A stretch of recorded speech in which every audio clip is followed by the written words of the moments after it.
We're going to talk about the fundamental theorem of calculus, or what some people call the first fundamental theorem of calculus. It is based on using integration. So we've got to have a definite integral. Definite integrals stand for the area under curves in general. We use them for other things, but we've got to have definite integrals.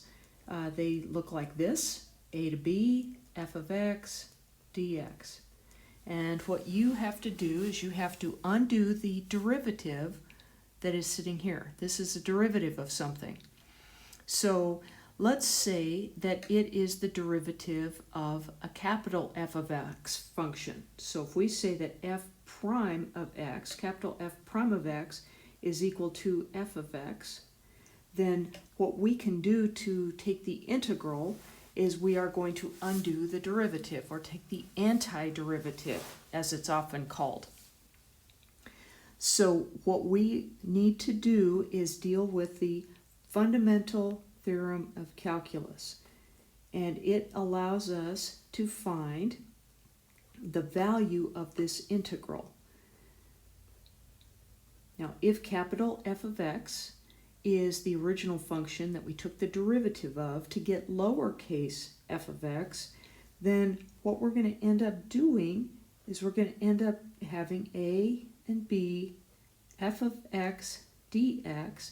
This integral symbol and this dx together tell us we have to undo the derivative, so that's going to end up giving us something with this capital F of x. Undo the derivative. Well, the fundamental theorem of calculus tells us that we have to take the original, the antiderivative, and evaluate it at b, then subtract its evaluation at a. So that is what is considered the fundamental theorem of calculus.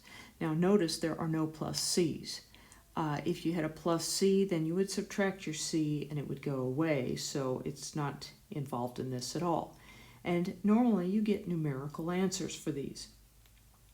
Let's look at an example or two.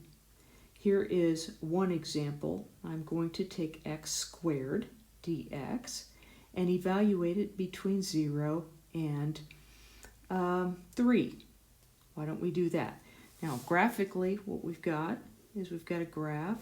The parabola comes up here to 9, and here's 0 and y. Here's 0, here's 3.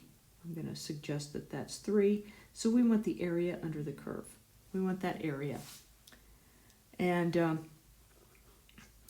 I need to undo the derivative.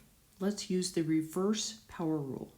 So it tells us that we need to take x to the 2 plus 1 power, divide by 2 plus 1, 2 plus 1, and then my notation goes this way. I just put 0 to 3.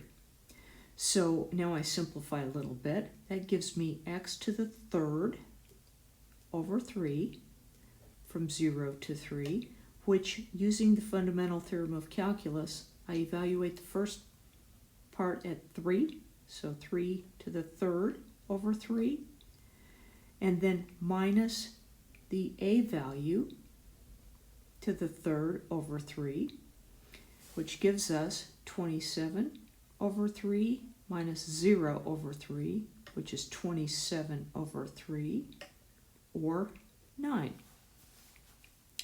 Let's look at another example. Let's say that we've got g of x as our function, so we're going to say g, capital G prime of x, is equal to g of x, and we're going to let g of x equal cosine of x.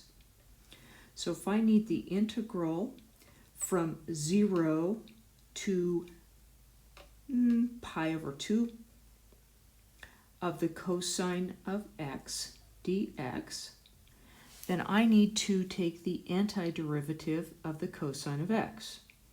Well, the function we take the derivative of that gives us cosine of x is sine of x. So I put sine of x, and then I want to put 0 to pi over 2.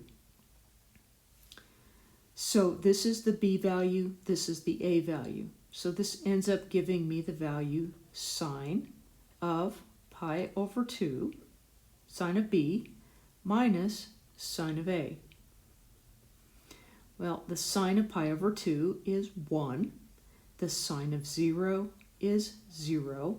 So the answer to this is 1. So consequently, the area under the cosine curve between 0 and pi over 2 is 1 unit, 1 square unit.